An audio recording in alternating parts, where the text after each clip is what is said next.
ভিডিওটিতে ক্লিক করার জন্য আপনাদেরকে জানাই অসংখ্য ধন্যবাদ। আপনারা দেখছেন আপনাদের প্রিয় YouTube channel West Bengal DA salary. West বেঙ্গলের ডিএর আপডেট এবং বেতন বৃদ্ধির আপডেট প্রত্যেক দিনের জন্য পাবেন, তাই অবশ্যই চ্যানেলের সাথে থাকুন। চ্যানেলটিকে সাবস্ক্রাইব করে পাশে থাকা বেল আইকনটিতে প্রেস করে রাখুন পরবর্তী লেটেস্ট আপডেট পাওয়ার জন্য। পকেটে আসবে মোটা টাকা, সরকারি কর্মচারীদের জন্য বড় সুখবর, চলতি মাসেই বিরাট ঘোষণা।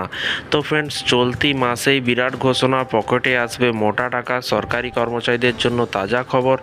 এখানে বলা হয়েছে বকেয়া ডিএর ইস্যুতে উত্তাল বাংলা, চলছে আন্দোলন মামলা। ওইদিকে কিন্তু কেন্দ্রীয় সরকারি কর্মীরা ডিএ সামনে বেড়েই চলেছে। কেন্দ্রীয় সরকারি কর্মচারীদের ডিএ কিন্তু বেড়েই চলেছে।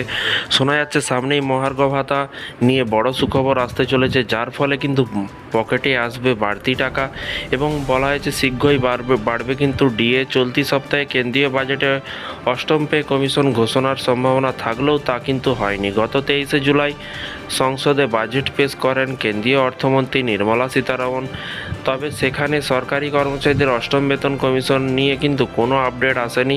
এই আবহে কিন্তু সরকারি কর্মচারীরা সপ্তম বেতন কমিশনের অধীনে বেতন এবং পেনশন, মহার্ঘ ভাতা, মহার্ঘতান এবং সংশোধনের জন্য অধীর আগ্রহে অপেক্ষা করছেন।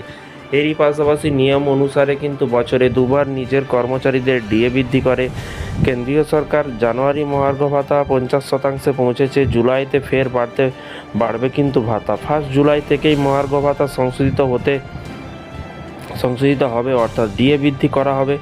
যদিও সেপ্টেম্বর অক্টোবরে এই ঘোষণা করা হয়ে থাকে, তবে তা জুলাই থেকেই কার্যকর করা হয়। ইতিমধ্যে একাধিক রিপোর্টে দেখে মনে করা হচ্ছে যে জুলাই মাসে কেন্দ্রীয় সরকারি কর্মচারীদের মহার্ঘ ভাতা এক লাফে 5% বাড়ানো হতে পারে। আবার সরকার গত বেশ কয়েকবার ধরে ক্রমাগত ডিএ বা ডিয়ারনেস রিলিফ 4% বৃদ্ধি করে আসছে। এবারও অন্তত 4% ডিএ নিশ্চিত বাড়বে। পাশাপাশি ফিডব্যাক ফ্যাক্টরও বাড়িয়ে দেওয়া হবে কেন্দ্রীয় কর্মচারীদের জন্য। যদি 4% ডিএ বৃদ্ধি পায়, তাহলে সপ্তম বেতন কমিশনের ভিত্তিতে যে সকল সরকারি কর্মচারীদের মূল বেতন মাসে 18,000 টাকা, তারা প্রতি মাসে কিন্তু 720 টাকা, বছরে 8,640 টাকা করে পাবেন। এবার যাদের মূল বেতন 20,000 টাকা, তারা কিন্তু প্রতি মাসে 400 টাকা করে এক্সট্রা পাবে, বছরে কিন্তু 9,600 টাকা বেশি পাবেন।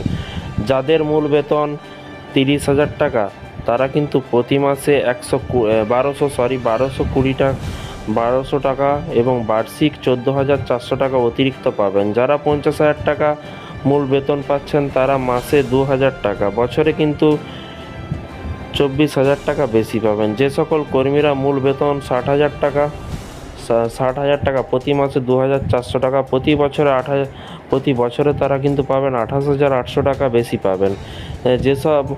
যাদের মূল বেতন 80,000 টাকা, তারা কিন্তু প্রতি মাসে 3200 টাকা, বছরে কিন্তু 38,400 টাকা পাবেন। যাদের মূল বেতন 1 লক্ষ টাকা, তাদের প্রতি মাসে 4,000 টাকা এবং প্রতি বছর 48,000 টাকা বাড়তি সুবিধা পাবেন। তো ফ্রেন্ডস, বিষয়টি বুঝতে পারছেন। এই ছিল আজকে একটি ছোট্ট আপডেট। ইতিমধ্যে সমস্ত কর্মচারীদের কিন্তু বেতন বৃদ্ধি হতে চলেছে। তো দেখা যাক আমাদের পশ্চিমবঙ্গ রাজ্য সরকারি কর্মচারীদের কখন আপডেট আসে, বা মাননীয় মুখ্যমন্ত্রী স্থায়ী অস্থায়ী চুক্তিভিত্তিক কর্মচারীদের বেতন বৃদ্ধি করে কিনা, বা ডিএর আপডেট পেতে চ্যানেলটিকে সাবস্ক্রাইব করে রাখেন পরবর্তী নতুন আপডেট পাওয়ার জন্য। ভালো থাকবেন, সুস্থ থাকবেন এবং নিজের খেয়াল রাখবেন। Thank you.